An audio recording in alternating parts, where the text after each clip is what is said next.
campagna di Russia alla chiesa di San Sebastiano a Venezia, incontro con Don Gastone che celebra messa a 100 anni. Ha festeggiato officiando messa nella chiesa di San Sebastiano circondato dagli alpini veneziani. Don Gastone, 100 le sue candeline accese sulla torta. Antonello Profita. Non ha bisogno di occhiali per leggere, non ha bisogno di un bastone per muoversi e dire che nelle gambe ha ancora le schegge di quella granata che lo colpì durante la campagna di Russia, lui cappellano della Tridentina durante la Seconda Guerra Mondiale. E il cappello da alpino lo indossa anche oggi, Don Gastone Barecchia, oggi che compie 100 anni e nella chiesa di San Sebastiano a Venezia sono venuti in tanti per fargli gli auguri, per stringergli la mano, per abbracciarlo. Arrivate da Genova?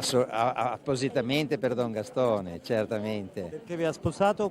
Ci ha sposato 42 anni fa, lei era di Venezia e io di Genova, quindi il nostro padre carissimo. Per 40 anni Don Gastone è stato cappellano del carcere di Santa Maria Maggiore, parroco a Mestre, ricorda e saluta tutti, uno ad uno, scherza, mostrando un'incredibile energia, poi si commuove al coro degli alpini. Oh, Iosca, Iosca, Iosca, salta la mura finché la dura. Oh, Iosca, Iosca, Iosca, salta la mura, balla con Dio. Oh, Iosca, Iosca, Iosca, salta la mura finché la dura. Oh, Iosca, Iosca, Iosca, salta la mura, balla con Dio.